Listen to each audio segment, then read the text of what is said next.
আরে এখনো মাছওয়ালা ভাইয়া আসতেছে না? ওই তো মাছওয়ালা ভাইয়া চলে আসছে। আরে ভাইয়া দাঁড়ান, আমাকে মাছ দিয়ে দেন। আচ্ছা ঠিক আছে, এখনই দিয়ে দিতেছি। আজকে যে কোনগুলো মাছ নিব কিছুই তো বুঝতে পারতেছি না, সবগুলোই ভালো লাগতেছে। ম্যাডাম বলেন কোনগুলো দিব? এগুলো দিব? না না, এটা ভালো লাগে না, ওইটা দেন। আচ্ছা ঠিক আছে, এখনই দিয়ে দিতেছি। এটা মাছ অনেক ফ্রেশ। এই তো দেখেন 1 কেজি হয়ে গেছে, আর 1 কেজি দিয়ে দিলাম। আচ্ছা আচ্ছা ঠিক আছে, এগুলো দিয়ে দেন। ওইদিকে টাকা এই সুযোগে একটা এখানে রেখে দিই। কি যে বলতেছে কিছুই বুঝি না। এই তো নিয়ে নিলাম 1 ছানের টাকা। আচ্ছা ঠিক আছে, থাকেন আপনি, তাড়াতাড়ি চলে যায়। আরে কি ব্যাপার, ওনার টাকা পড়ে গেছে? এই যে শুনতেছেন টাকা পড়ে গেছে। ও আচ্ছা ঠিক আছে, তাড়াতাড়ি টাকাটা উঠায় নেই। আরে আমি এটা কি করলাম? আমি ওনার একটা মাছ কম দিলাম আর উনি আমাকে টাকাটা দেখায় দিল।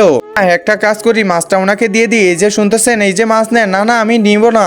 একজন মা কতটা আপন হয়ে থাকে, যার মানেই তাকে জিজ্ঞাসা করে দেখো। তো দেখা যাক বন্ধুরা, এই মায়ের জন্য কে ভিডিওটিতে লাইক এন্ড সাবস্ক্রাইব করে।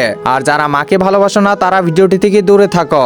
আচ্ছা ঠিক আছে, নিবেন না যেহেতু, তাহলে রেখে দিয়ে এরপরে বার দিয়ে দিব। তাড়াতাড়ি স্টার্ট দিয়ে দিই। আরে গাড়িটা স্টার্ট দিয়ে দিছে, এই সুযোগে তাড়াতাড়ি কয়েকটা মাছ নিয়ে নিতে লাগবে। এই তো নিয়ে নিলাম। আরে বাহ, এই মহিলাটা তো দেখতেছি আমার থেকেও চালাক।